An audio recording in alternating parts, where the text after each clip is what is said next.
84-85 বছর বয়সে এসে উনি একটা ভাড়ামি করে কবরে যাবেন, এই মাইন্ডসেটের মধ্যে উনি এখন নাই।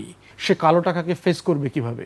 ভালো প্রার্থীরা এই বিশাল ক্রিমিনাল সিন্ডিকেট যে 10 কোটি 50 কোটি টাকা চা নাস্তার মতো করে বিলাবে, ফুসপানি খাওয়াবে, নগদে বিকাশে দেবে, অটো পাঠায়, ভ্যান গাড়ি পাঠায় লোক নিয়ে আসবে, এই ইলেকশন ক্যাম্পেইন আমি কীভাবে মোকাবেলা করব? তাহলে এই নাগরিককে আপনি কীভাবে ভোটার বানাবেন ডিসেম্বরের মধ্যে?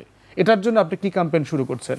ইলেকশন ক্যাম্পেইনকে ঘিরে কোটি কোটি টাকার ব্যবসা বাণিজ্য আছে, সেটাকে আপনি কিভাবে রিমডেল করবেন? বিএনপি যদি মনে করছে যে আমি এককভাবে 250, 270, 80 সিট নিয়ে ক্ষমতায় আসব, এটা বিএনপির আগামী দিনের রাজনীতি শেষ করে দেবে। কারণ ল্যান্ডস্লাইড হচ্ছে কবরে যাওয়ার পথ। অগাস্ট বা অক্টোবরে নির্বাচন হতে পারে, আপনি কি মনে করেন যৌক্তিক তার এই বক্তব্য? আমি মনে করছি না। কারণ হচ্ছে যে কেন মনে করেন? মনে করছি না, প্রথম কথা হচ্ছে যে নির্বাচনের জন্য শুধু না, বিপ্লবের অথবা গণ অভ্যুত্থানের পরে সকল পক্ষ মিলে আমরা একটা অন্তর্বর্তীকালীন সরকারকে দায়িত্ব দিয়েছি এবং সেটা আমাদের সকলের ঐক্যমতের ভিত্তিতে হয়েছে। সেই সরকারের পক্ষ থেকে প্রফেসর ইউনূস গত বছর সেপ্টেম্বর থেকে কনসিস্টেন্টলি একই কথা বলছেন যে আমি ডিসেম্বর থেকে জুনের ভিতরে নির্বাচন দিয়ে দেব। তো সেই জায়গাটাতে আমি আস্থা রাখতে চাই এবং এর ভিতরে এখন পর্যন্ত তাকে সন্দেহ করবার মতো অথবা তিনি নির্বাচন পিছিয়ে দেবেন, আমি ইন্টারনালি যত সেক্টরে যত জায়গায় অ্যাডভাইজারদের সাথে কথা বলেছি, ন্যূনতম এটার ব্যাপারে আশঙ্কিত হওয়ার কোনো আভাস পাইনি। প্রফেসর ইউনূস সাহেব এই বয়সে এসে 84-85 বছর বয়সে এসে উনি একটা ভাড়ামি করে কবরে যাবেন, এই মাইন্ডসেটের মধ্যে উনি এখন নাই। উনি এখন 60-65 চার্মের মধ্যে নাই। উনি ইন্টারন্যাশনালি একটা কথা বলে ফেলেছেন, এই বলে ফেলাটা থেকে সরে আসলে যে ওনার ইমেজ ক্ষুণ্ণ হবে, এটা উনি অবগত, এই ব্যাপারে উনি সম্যক অবগত। অতএব সেই জায়গাতে তাকে সন্দেহ করবার মতো ন্যূনতম কোনো জায়গায় আমি দেখতে পাচ্ছি না। তো সেখানে এটা বরং বারবার বললে দেশে অস্থিরতা তৈরি হতে পারে। যেটা বলা যেতে পারে যে সুষ্ঠু নির্বাচনটা ডিসেম্বর থেকে অনওয়ার্ডস হওয়ার ব্যাপারে কি কি প্রিপারেশনে ঘাটতি আছে, এই আলোচনাটা বরং আমাদের আসা দরকার বেশি করে। যে একটা ফ্রি ফেয়ার ক্রেডিবল ইলেকশন হইতে হইলে, এবং ইলেকশন কমিশনকে কিন্তু সরকার ডিসেম্বরের কথা বলে দিয়েছে যে আপনারা ডিসেম্বরকে ধরে নিয়ে সকল প্রস্তুতি রাখেন, এবং নির্বাচন কমিশনও কিন্তু সেই প্রস্তুতিগুলো অলরেডি নিচ্ছে। তাহলে আমি বারবার কেন, মানে আপনি ধরেন আমাকে দাওয়াত দিলেন যে আপনি 26 তারিখে আমার বাসায় আসবেন, দাওয়াত দেওয়ার পরে আবার এই দিন তারিখ নিয়ে আমার পক্ষ থেকে ভাই দাওয়াত ঠিক আছে, চেঞ্জ করেন নাই তো, কি খাওয়াবেন, দুপুরে আসবো না রাতে আসবো? মানে এইটাকে আমি দেখি যে সিম্পলি মানে আননেসেসারি। যেটা দরকার আমাদের একটা সিরিয়াস ভালো নির্বাচন হবার শর্ত নিয়ে আলোচনা করা দরকার। যেটা ধরেন ইলেকশন হবে, কালো টাকা মুক্ত নির্বাচন হবে। বাংলাদেশে এখন আওয়ামী লীগ নাই, ক্ষমতার ভারসাম্যহীনতা নষ্ট হয়ে গেছে, কিন্তু বিএনপি এত বড় দল যে তার সাপেক্ষে অন্য কোনো দল নাই বাংলাদেশে। ইনফ্যাক্ট সকল রাজনৈতিক দল বিএনপি ছাড়া বাকিরা যারা একসাথে যদি হয়, তারপরও 100 সিটে ভালো কম্পিটিশন করবার মতো প্রার্থী দেওয়া তার জন্য চ্যালেঞ্জিং হয়ে যাবে।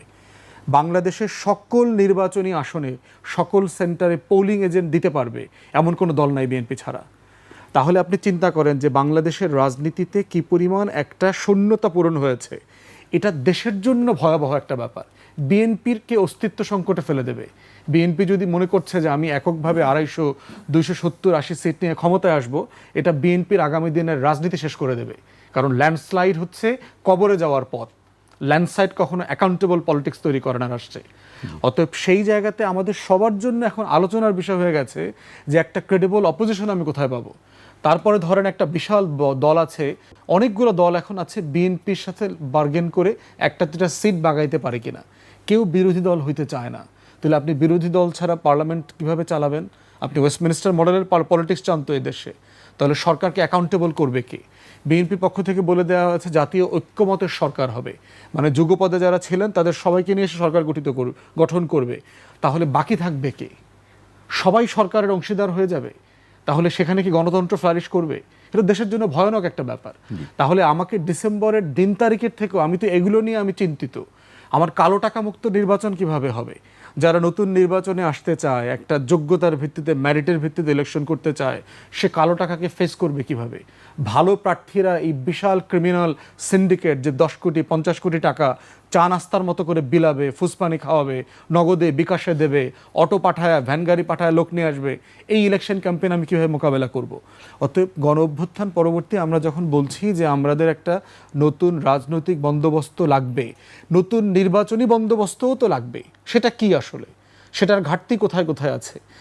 আমার ইলেক্টোরেটকে, আমার নির্বাচনে যারা ভোট দেবেন তাদেরকে শিক্ষিত করব আমরা কিভাবে ইলেকশন কমিশনের?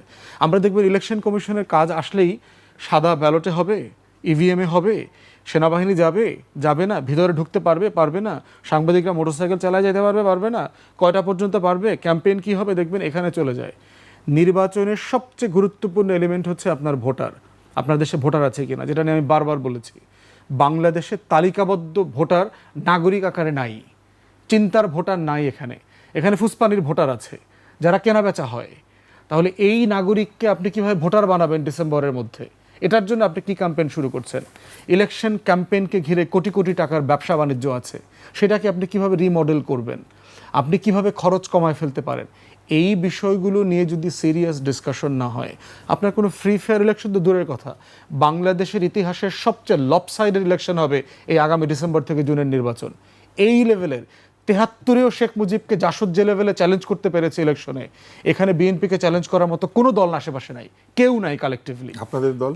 আমরা ধরেন তো একটা, মানে এটা বিএনপি সাপেক্ষে তো কিছু না, সবাই যোগ করলেও কিছু না। জামাত ইসলাম? সবাই মিলে 100 আসনে প্রার্থী দিতে পারবে না, বিএনপি ছাড়া বাকি যারা আছে। তাহলে বাংলাদেশের হিস্ট্রিতে এই লেভেলের একটা লপসাইডেড ইলেকশনের দিকে আমরা যাচ্ছি, এইটা বরং আমার জন্য বেশি আশঙ্কাজনক। এনসিপিও পারবে না, সবাই মিলেও পারবে না, সবাই মিলে পারবে না।